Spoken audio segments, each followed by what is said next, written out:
Welcome to Laundromat News Today. I'm your host, Jordan Berry, or your anchor. Dang it, I don't know, whatever. I'm your anchor, Jordan Berry, and we are bringing you news from around the world today in the laundromat industry. And we're going to start off with something I think has been touching a lot of laundromat owners specifically, and that is the ICE deportations that have been going on around the country.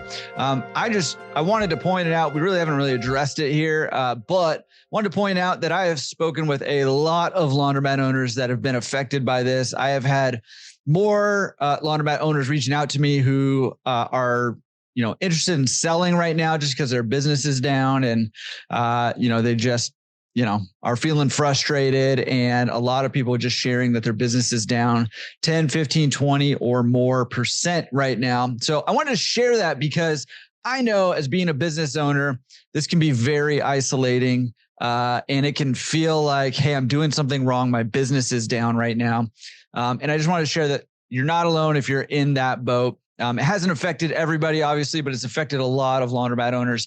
And I also just kind of give you a little bit of hope. I'm starting to hear trickles of businesses bouncing back here. So hopefully that will be the case for the majority of us out here. The businesses will begin bouncing back, both with revenue and our employees being able to come back and feel safe, if that's affecting your employees or their families at all there. So I wanted to point that out. There's an article out about that.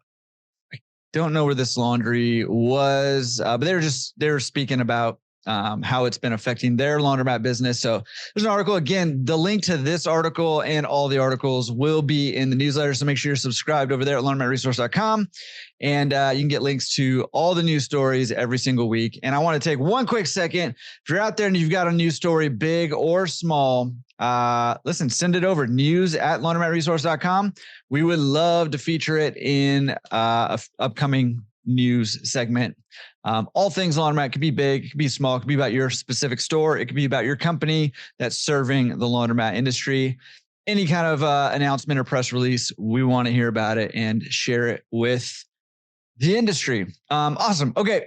Another article that came across my desk this week is about a laundromat attendant's lawsuit for claiming retaliatory termination. And this looks like it's going to be upheld. You can read all about sort of what happened. It involved an injury, and the injury sort of snowballed, and it led to this woman being let go or fired, I guess, from the laundromat. The reason I want to bring it up is because, listen, our industry has traditionally been very light on employees. There's more and more of us who are starting to get more on the service side of the business. Once you sort of venture into that, or even just a fully attended laundromat, you're starting to add more and more employees.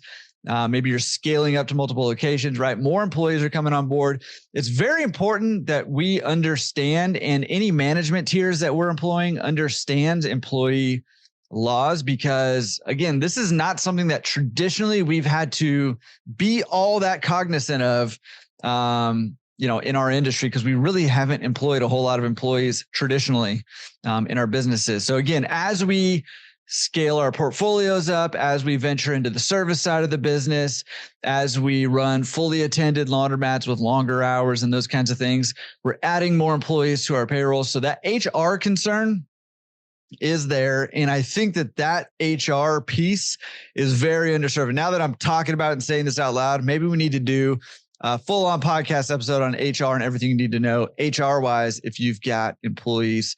Because this lawsuit is this is no joke. This is something that's happening to this laundromat owner, and there's some serious allegations, including discriminatory termination, retaliatory termination, hostile work environment, failure to accommodate, and unpaid wages. So pretty serious stuff. We want to make sure that we are aware of how to handle situations. Okay. Listen, I'm not sure why this one made the news, but it did. There was a laundromat customer who overloaded a washing machine with 1 kilogram of detergent that caused bubbles to flood everywhere. Apparently, it took the staff over an hour to clean up. Somebody put it in there in one of the washing machines at the laundromat. The bubbles overflowed everywhere.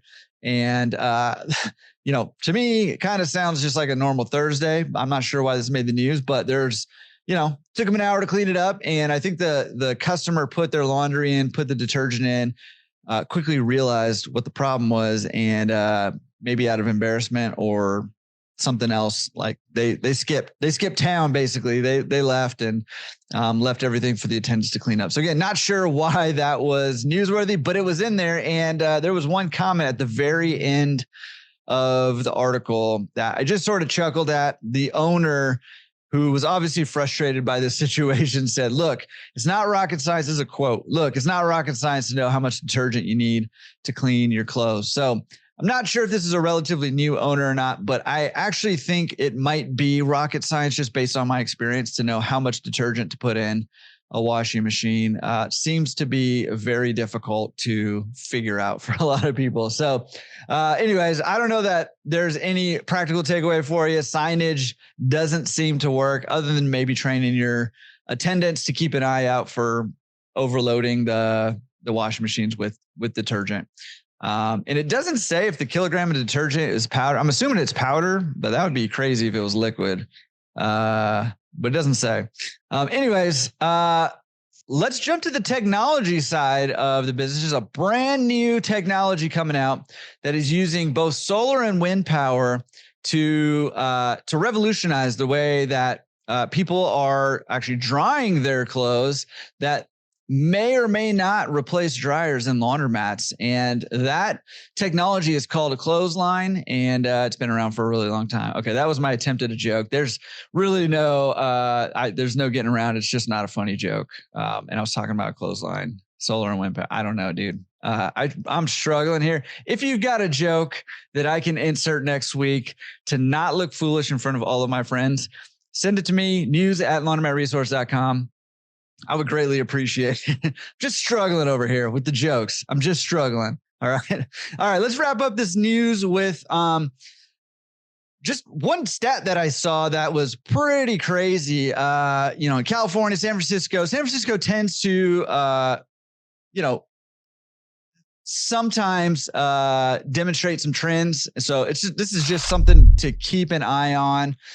Industry-wide, I don't personally think this is indicative of anything other than San Francisco city politics. However, one concerning statistic about San Francisco and laundromats is that between 2011 and 2021, 1 in 3 laundromats shut down in the city of San Francisco. So 1 out of every 33% of all laundromats in the city of San Francisco shut down in the 10 years between 2011 and 2021. Now, again, I think that a lot of this is policy driven, and also some gentrification stuff happening. I think there's, some nuances and some specifics about San Francisco specifically about why this is the case.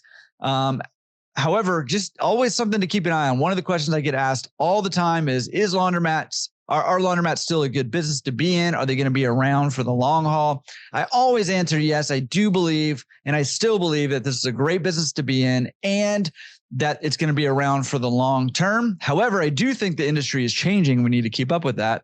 But when I see a stat that 33% of laundromats disappear in a decade from a major metropolitan area, I want to take note of that. Now, I also know that I've had quite a few consulting clients who've called from the San Francisco area.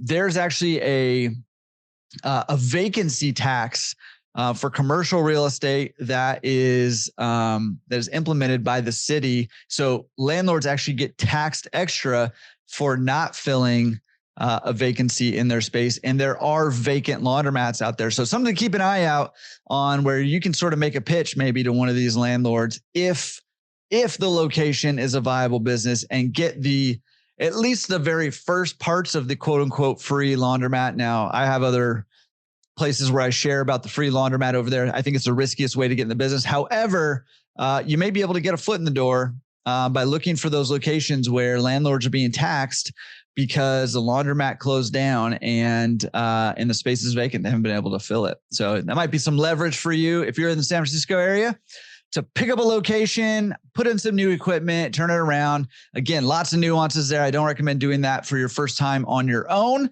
But if you're experienced, or if you've got someone experienced in your corner, like somebody on the Laundromat Resource Consulting team, for example, might be a good fit for you. Okay. All right. We're going to keep an eye on that and keep an eye on that in other metropolitan areas. If you see any articles about that, feel free to send them over. Again, news@laundromatresource.com.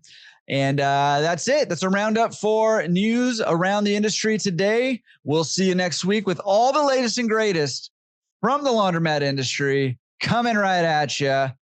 Peace.